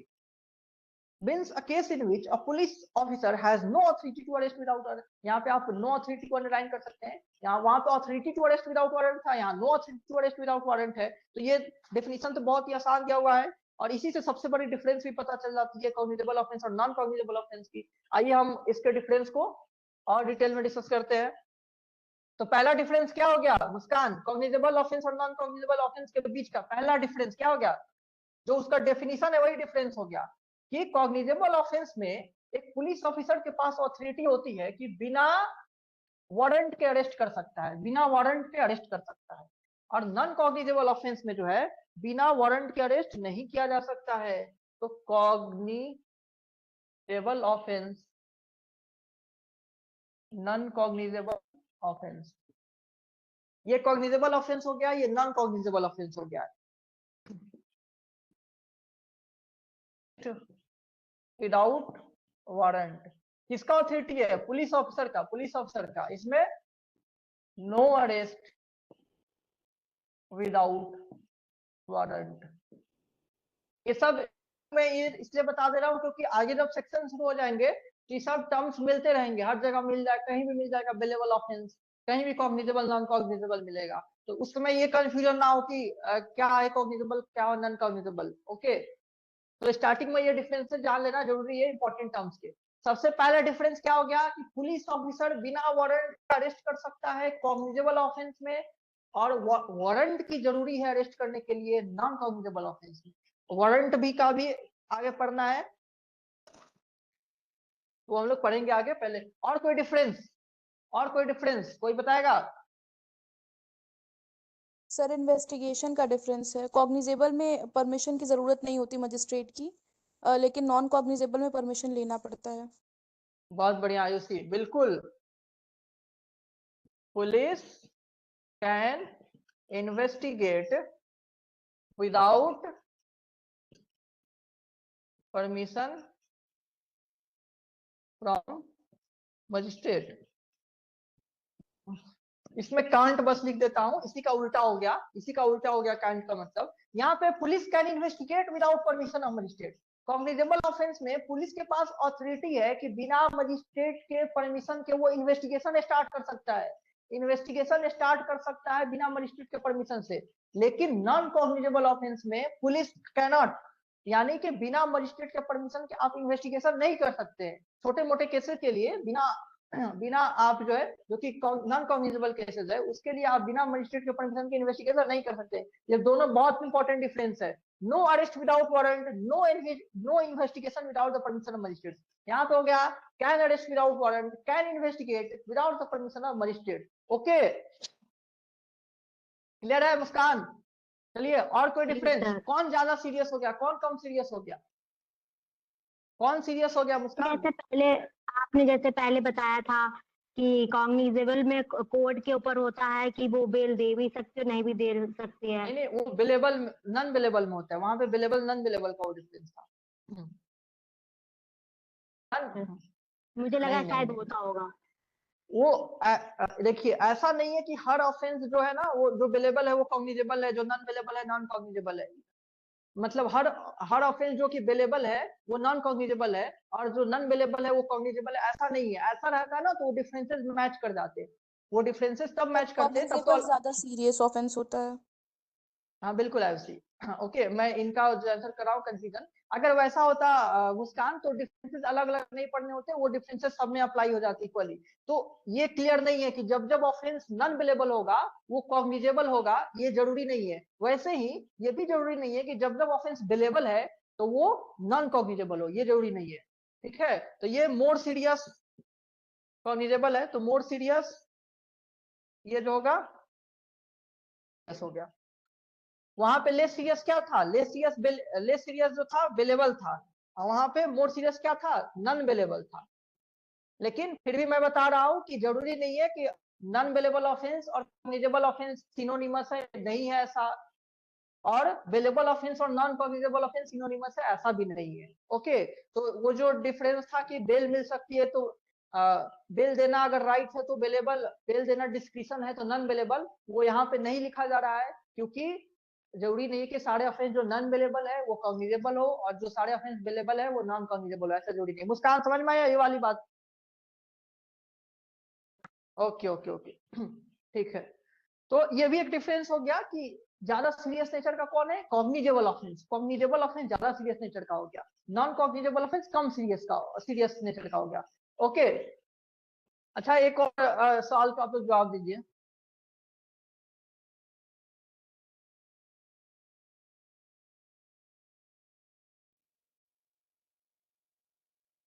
मान लीजिए एक कॉग्निजेबल ऑफेंस है,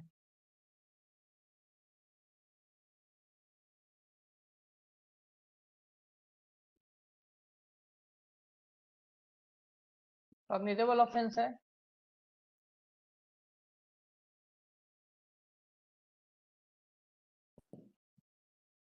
दो कॉग्निजेबल ऑफेंस कमिट हुआ है, दो कॉग्निजेबल ऑफेंस। अभी आप लोगों ने पढ़ लिया, डिफरेंस पढ़ लिया कॉग्निजेबल ऑफेंस और non cognizable offence. Cognizable offence ही कॉग्निजेबल केस होती है, कॉग्निजेबल नॉन कॉग्निजेबल ऑफेंस वाले ही कोई नॉन कॉग्निजेबल केस कहते हैं। आपने पढ़ा भी, बेयर एक्ट में भी लिखा हुआ है, जो नॉन कॉग्निजेबल ऑफेंस है उसको केस भी कर सकते हैं, कॉग्निजेबल ऑफेंस को कॉग्निजेबल केस कहते हैं। एक ही डेफिनेशन है दोनों का, एक में विदाउट वारंट अरेस्ट किया जा सकता है, एक में विद वारंट ही अरेस्ट किया जा सकता है। मतलब विदाउट वारंट अरेस्ट करने की ऑथोरिटी नहीं है, जैसा कि बेयर एक्ट में लिखा हुआ है। तो बताइए कि एक ऑफेंस कॉग्निजेबल, एक जो है कॉग्निजेबल ऑफेंस है, दूसरा कॉग्निजेबल ऑफेंस है, दोनों को साथ में मिला दिया जाए तो क्या कहा जाएगा? ऑफेंस को कॉग्निजेबल होगा या नॉन कॉग्निजेबल? कॉग्निजेबल होगा सर। बिल्कुल, उसका जो ट्रायल होगा as a cognizable offence trial होगा, क्योंकि दोनों कॉग्निजेबल ऑफेंस ही है, तो कहां से नॉन कॉग्निजेबल होने के चांसेस कहां से है? कोई चांस नहीं है, एक कॉग्निजेबल ऑफेंस ही काफी है। तो दो कॉग्निजेबल ऑफेंस है तो उसका ट्रायल होगा एज ए कॉग्निजेबल केस होगा। ठीक है, एज ए कॉग्निजेबल केस उसको डील किया जाएगा। और दूसरा, मान लीजिए कॉग्निजेबल ऑफेंस है और दूसरा जो है एक नॉन कॉग्निजेबल ऑफेंस है, इसका ट्रायल किस रूप में होगा? कॉग्निजेबल केस माना जाएगा इसको ओवरऑल, इन दोनों को। ये इसलिए पूछ रहा हूँ कि एक ही पर्सन दोनों किया हुआ सकता है ना, हो सकता है एक पर्सन ने कॉग्निजेबल नॉन कॉग्निजेबल दोनों भी किया हुआ है, तो उसको उसका जो ओवरऑल ट्रायल होगा वो किस केस को मान के किया जाएगा? कॉग्निजेबल केस या नॉन कॉग्निजेबल केस? तो cognizable offence plus non cognizable offence, ये मिलकर के क्या बनेगा? ओवरऑल वो कॉग्निजेबल केस बना या नॉन कॉग्निजेबल केस बना? Cognizable sir. अलग अलग। बिल्कुल बिल्कुल, क्योंकि एक ही कॉग्निजेबल काफी है ना, एक ही कॉग्निजेबल काफी है। नॉन कॉग्निजेबल कैसे बनाया जा सकता है? नॉन कॉग्निजेबल तो लेस सीरियस बन गया ना। तो जब एक ऑफेंस बड़ी कमिट हुई है, एक ऑफेंस कॉग्निजेबल कमिट हुई है, तो trial as a non cognizable कैसे हो सकती है जब एक ऑफेंस बड़ी कमिट हुई है? दैट्स व्हाई तो इसमें नॉट करना। और जाहिर सी बात है अगर non cognizable plus non cognizable then क्या हो सकती है, जो ट्रायल होगी as a non cognizable case होगी, क्योंकि इसमें सब कुछ नॉन कॉग्निजेबल है। अगर नॉन कॉग्निजेबल दोनों हो तो as a non cognizable case trial हो सकती है, लेकिन एक भी अगर कॉग्निजेबल केस है, एक कॉग्निजेबल केस और 4 नॉन कॉग्निजेबल अगर ऑफेंस कोई कमिट किया हुआ है, एक पर्सन जो है, मैं अगर मैंने किसी एक कॉग्निजेबल ऑफेंस कमिट किया हुआ है, किसी का मर्डर किया हुआ है और साथ में 4 छोटे छोटे ऑफेंस कमिट किए हुए हैं, बहुत छोटे छोटे ऑफेंस, ठीक है, हॉट किया हुआ है, नॉर्मल नॉर्मल किसी को थप्पड़ वप्पड़ मार दिया हुआ हूँ, असॉल्ट कर दिया हुआ हूँ, इस तरह के छोटे छोटे ऑफेंस कमिट हुआ है, तो मेरी जो ट्रायल होगी वो as a cognizable case trial होगी मेरी, क्योंकि मैंने एक कॉग्निजेबल ऑफेंस कमिट किया हुआ है, irrespective of I have also committed many non cognizable offences. Okay, एक ही कॉग्निजेबल ऑफेंस का होना पूरे ट्रायल को कॉग्निजेबल बना देता है, और जब तक कि सारे ऑफेंसेस नॉन कॉग्निजेबल ना हो तब तक नॉन कॉग्निजेबल केस की ट्रायल नहीं होगी। Is it okay to everyone? समझ में आया सबको? मुस्कान, सुचेता, प्रीति पांडे, रक्तिमा, रक्तिमा नहीं है, रीचा, अच्छा रक्तिमा भी है, ओके। जी सर। हाँ, कल्पना वैस, यसी अग्रवाल, मिहिर, ये वाली बात समझ में आई आपको? Cognizable offence non cognizable offence के बीच के डिफरेंसेस, फिर बेलेबल और नॉन बेलेबल के बीच के डिफरेंसेस, ये सब पूछ लिए जाते हैं और एग्जाम्स में भी, इंटरव्यू में भी, कहीं भी पूछे जा सकते हैं। बहुत मोस्ट बेसिक चीजों में आ गई, इसलिए मैंने बता दिया स्टार्टिंग में, बहुत बेसिक चीजें है ये सब। ओके, अभी बहुत सारे डिफरेंसेस बाकी है, हम लोग जो है आगे के डिफरेंसेस और आगे के डेफिनेशंस जो है वो नेक्स्ट क्लास में हम लोग कंटिन्यू करेंगे, होपफुली कल से अपनी बिल्डिंग में कंडक्ट करेंगे। ओके, बहुत परेशान हुए हम लोग पिछले 4-5 दिनों में।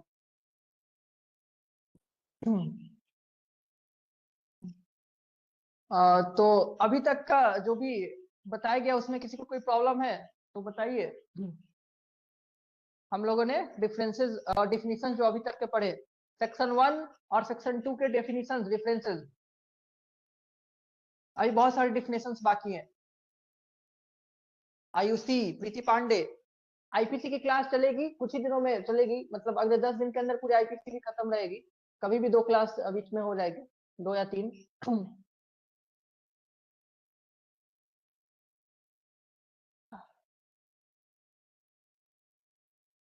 कल्पना वैस, मिहिर, यसी, कोई क्वेश्चन वगैरह है आप लोग का?